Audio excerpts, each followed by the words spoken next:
Hello everyone.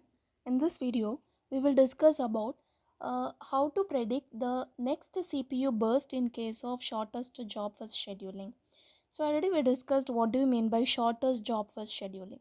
So if there are some set of process that are available, so we need to select the process whichever has the shortest burst time. So burst time which are nothing but the service time by the CPU, which is nothing but the execution time by the CPU. So we need to check whether which process has the shortest CPU burst time. So we need to schedule only that particular process initially to the CPU for execution. But knowing the process burst time in advance, it is somewhat more difficult to do, right?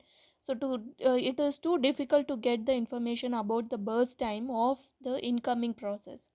In case of batch environment, the system may require these information from the user itself. So user has to provide the details about how long it will be executed in the how long it will be executed by the CPU. So he has to provide all those details. So if even if you are getting the details from the user itself, so we may come across some drawbacks in particular method. Suppose if the user is not providing the correct timing, okay, so if he is underestimating the process execution time, so he is actually given the execution time which is somewhat very lesser than the actual execution time. So what happens here, in the middle of execution it may abort the program, it may abort the process itself if it is not correctly given the particular execution time. So if which is not correctly given by the user, so it will abort the running process. So these, in order to avoid all these difficulties, we can go with some other method called exponential averaging. So using this technique, we can able to predict the next CPU burst time. So in order to get the next CPU burst time, so we have to know about the previous process burst time. So we need to go through about the past and the recent history of some of the process burst time. So then only we can able to predict the next process CPU burst time very easily. So let us see the first one. What is the actual formula which we going to use for prediction of the next CPU burst time? So first one is tau n plus 1 equal to alpha into Tn plus 1 minus alpha into tau n. So I will tell you all these terms whatever we are using in this formula. So here tau n plus 1, which is nothing but the CPU burst time. So which to which process we going to predict the CPU burst time. So that is what tau n plus 1. So some of the process we will predict. So what could be the predicted burst time? So that is what tau n plus 1. It does not mean that which process. So some process burst time will be predicted. So what could be its predicted burst time? So that is what tau n plus 1. And here we have some constant value, that is alpha. So it may ranges from 0 to 1. So that is what the alpha value. And next Tn is nothing but the previous process burst time. So what is the history? So we are just getting the recent history. So that is what uh, previous process burst time, that is what Tn plus 1 minus alpha into tau n. So tau n is nothing but the past history of the process, burst time of any of the process. So that also we need in order to predict the next CPU burst time. So let us see. Here we have Tn equal to length of nth CPU burst time. So which is nothing but you are going to find out the tau n plus 1, that is the next process. So the previous process burst time, which is nothing but Tn. Tau n plus 1 is nothing but predicted value for the next CPU burst. So here, as I said, this alpha value ranges from 0 to 1. Tn is most recent information. So whatever the thing we are getting from the previous process burst time, so that is what we are considering it as a most recent information. Where tau n is said to be the past history. Okay, so we will be getting all these values while we are calculating. So we will see how we are getting the uh, tau n plus 1 value. So if you take the example, so here we can mention this alpha as it will control the relative weight of the recent and past history of any burst time process. So if you look at this, so we may get, if the alpha value, suppose if you are providing the alpha value as 0, then what could be the tau n plus 1 value? So if you are giving the alpha value as 0, so then tau n plus 1 value, which is nothing but so here you will be getting giving 0, so here you will be getting 1, so this term will not be there, and here 1 into tau n, so the result is tau n. Okay, so tau n, which is nothing but the past history of the burst time of any process. And if you provide the alpha value as 1, what happens here? So this term will not be there, and if you provide the alpha value as 1, then so you will be getting the result of tau n plus 1 equal to tn, so that is what the final result, so which is nothing but the recent information. So we are just focusing only on the past. If the alpha value is 0, if it is 1, then we are focusing only on the recent information, but the actual predicted burst time will not be related to any one of the term, which means either recent or the past. So it should be in the middle of recent and the past history of any burst time process.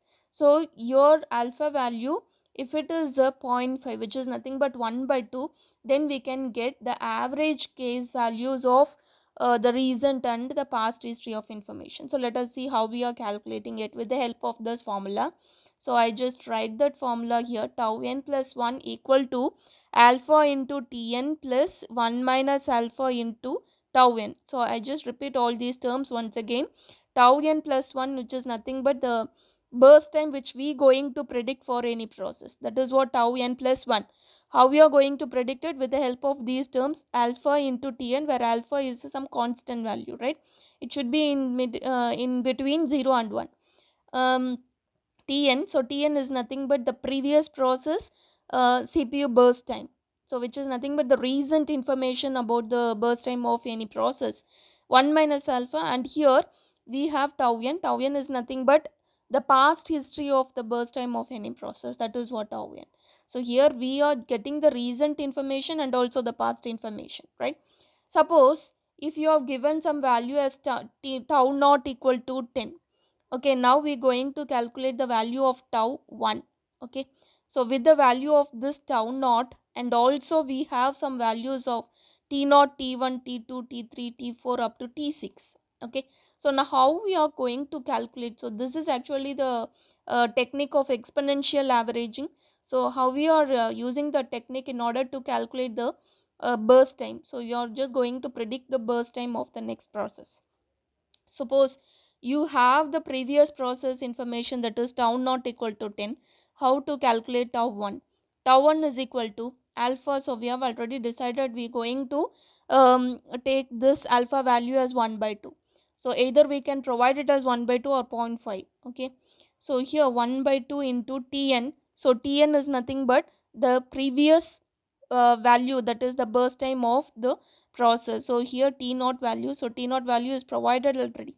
So without these information we cannot calculate all these things. Okay, so t naught, so t naught value, which is nothing but 6 plus 1 minus alpha, so again 1 minus 1 by 2, you will be getting 1 by 2. Tau n, tau n, which is nothing but tau 0, so that is 10, already we know that. So here if you calculate 1 by 2, so here you are getting 3, 1 by 2, that is 5, so which is nothing but tau n is 8. So with this value we can calculate the value of tau 2. So what is the value of tau 2? So we need to apply all these values in the given formula. So here 1 by 2 is the alpha value, and tn value, which is nothing but t1, isn't it? Because you are going to calculate the predicted burst time for tau 2, which is nothing but t1 you have to get, that is 4 plus, again it is 1 minus 1 by 2, that is 1 by 2. And what is the tau 1? Tau n, which is nothing but tau 1, because we are going to calculate for tau 2. So the previous value, which is tau 1, which I already got, that is 8. So you are going to substitute this one. So what is the value you will get? Here it is 2, here it is 4. So tau 2 value is 6. Tau 2 value is 6. So next I'm going to calculate for tau 3. So for tau 3 again we can substitute the same thing, t2 value that is 6 plus 1 by 2 into tau 2 value that is 8. So if you substitute, so what is the value? 3 plus 4 that is 7. So this is the value of tau 3. Okay. So in the same way we can calculate for tau 4 also. Tau 4 it is 1 by 2 into Tn. So Tn value which is nothing but 4 plus 1 minus 1 by 2, again it is 1 by 2, and tau 3 value that is 7. So if you calculate, what is the value you will get?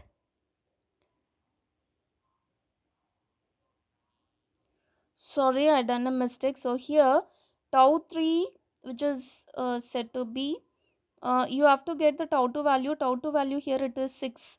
So 3 plus 3 which is again you are getting 6. For tau 3 value it is 6. So you have to put that value. So 2 plus 3 which is nothing but 5. So that is the value for tau 4. Tau 4 value is 5. And again you can calculate tau 5. Okay. So tau 5 value can be calculated from 1 by 2, that is alpha value. Here Tn value that is T4, that is 4 plus again 1 minus 1 by 2, that is 1 by 2, and tau 4 value we already know that is 5. So which is nothing but um, okay, here T4 value is 13, so that value you have to give. So here T4 value is 13, so you have to give the 13, and 13 by 2 which is nothing but 6.5 plus 2.5. So what is the value you will get? uh, what is the value you will get, which is nothing but 9. Okay, so tau 5 value is 9. So if you calculate for tau 6, which is nothing but 1 by 2 into t5 value is again 13 plus 1 by 2 into tau 5 which is 9. So here 6.5 plus 4.5 that is 11. Okay, and next tau 7.